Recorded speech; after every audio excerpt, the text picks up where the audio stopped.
I've made beer before. Yes, my very own homemade beer. It was from a kit, so it's not like, you know, the purists who go out and grow their own hops and they dry them and then they steep them and all that nonsense. But making beer is so much fun. I really wish that I could pour more into it and make it more of a hobby, but I have so many fun hobbies that I really don't want to take away time from those. Well, beer making is not the art of studying beer or creating beer.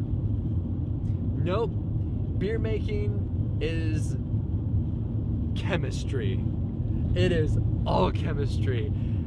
I was blown away the first time when I put together a batch, and you have to watch the temperature of your water so carefully. You know, it has to be between 144 degrees and 152 degrees, and you can't go either way because, you know, that's the optimal temperature that it releases the compounds from the grain and all of this. Wow, really complicated stuff.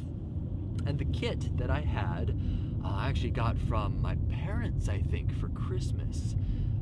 It's a really fun process, especially when you do it with someone else, because, you know, there's so much downtime in between. This has to boil for 15.5 minutes. No more, no less.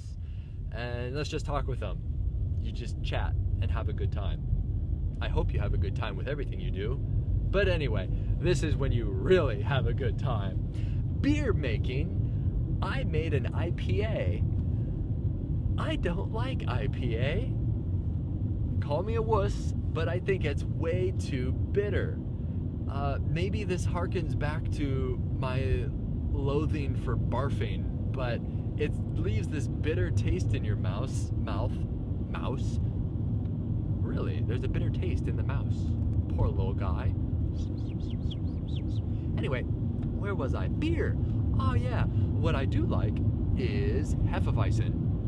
I do like a Hefeweizen. It's a bit more smooth and it has a bit of substance to it, you know, a bit of texture. But what I really, really, really like, Guinness. Oh, I could have Guinness for breakfast, lunch, and dinner. I'd be a raging alcoholic and I'd pickle every organ in my body, but it's so delicious and it's so tasty. I feel kind of bad because when Liz and I were at the apartments in Spokane right when we got married and she graduated from college and I graduated as well, still living there for a little bit, our next door neighbor, Sid, he was a great guy. I'm still very good friends with him. We don't see each other a lot, but around on Facebook and stuff, I see him doing his artistic things and he's got tattoos all over him. And but it's not just how he looks. He has a cool personality. Really nice guy. But where am I going with Guinness? Well, I feel kind of bad because I don't think he was quite 21. And Sid, if you're listening to this, I'm sorry for giving you some Guinness, because I recall you saying shortly after I gave you the Guinness, wow, this is delicious. And from then on, I just saw like tons of pictures on your Facebook of you drinking rather heavily. So I'm sorry if I've turned you into an alcoholic and ruined your life. But I don't think I have. You seem to have good common sense. But Guinness, it's good, isn't it? It's because it's so smooth and so delicious. I have been to the Guinness factory. That's right, the Guinness factory. It was like going to Willy Wonka's chocolate factory. Liz and I went to Ireland for our honeymoon, and we went to St. James Gate, which is a location sort of within Dublin where they manufacture Guinness. And oh, I had it fresh. Oh, it was just mouth-watering, so delicious. When we were there in Ireland, I actually bought some Guinness in a can, and unlike other canned beers, it still tastes really good coming out of a can because Guinness is that delicious. But I am ashamed to say, and I didn't know this, I didn't read the back of the can, and I'm so sorry if you're Irish and if I offend you, but I drank the Guinness out of the can. There, I've said it. You may now hire assassins to seek me out and destroy me, because I deserve it. I shouldn't have done it. Worst of all, I was drinking it out of a can at a bus stop in public, which I'm pretty sure is illegal. So not only did I look like this white trashy guy in a baseball cap, because Americans wear baseball caps, in Europe, no one wears a baseball cap, or at least in Ireland, back when we got married in 2007. No one wore a baseball cap, and which they're very handy articles of clothing. You know, that keeps the sun out of your eyes, and it's really comfortable. Kind of keeps your head warm if you kind of have short hair. They're great inventions.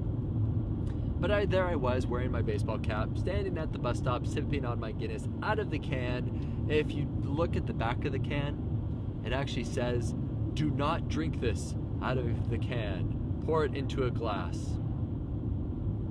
Awful, I know, just awful. However, it's an easy mistake to make, because if you get the bottled Guinness, it says you can drink it straight from the bottle. You don't have to pour it into a can or a glass. Obviously, it's already in glass. But still, come on now. You can't drink it out of the can, but you can drink it out of the bottle. Get with it, you Irish people. But Ireland, I love it so much. It's very green. The people there are very nice. And I like sheep. Sheep are everywhere in Ireland as well. Allow me to tell you one story, just one story, and I'm going to close with this. It's the best story of all time.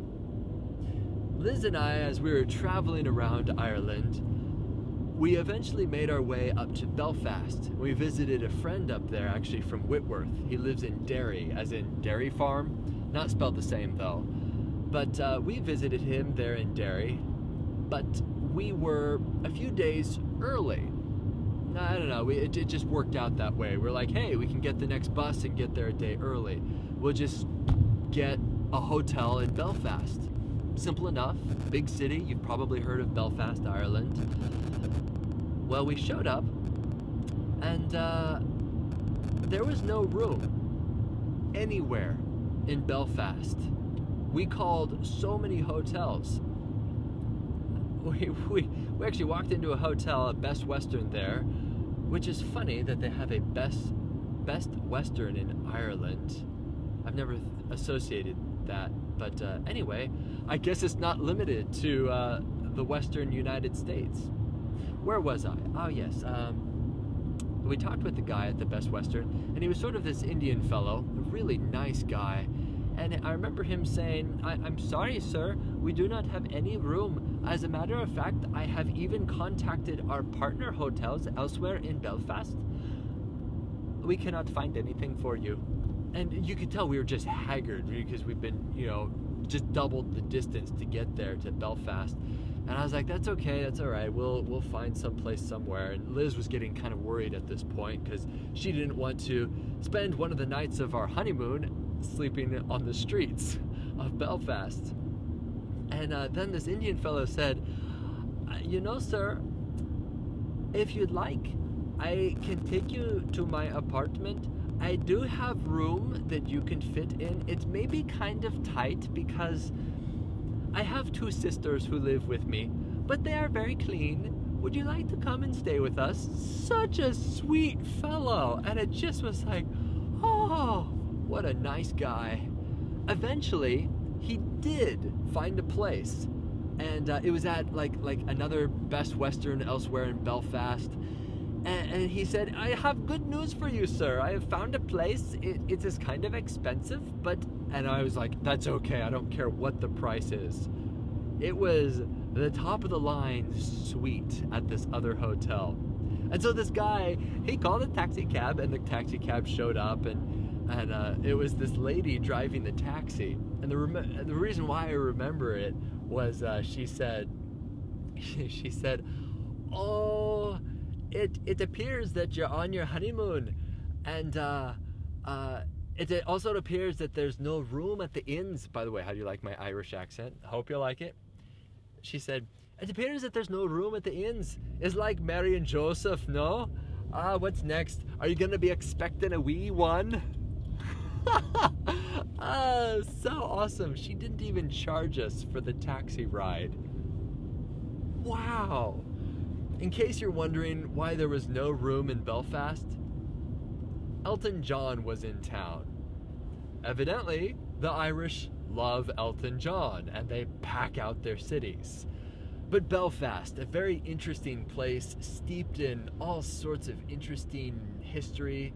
Most of the history is rather violent. If you're wondering about Northern and Ireland and the Catholics and the Protestants, it's a wow. It's a very interesting history.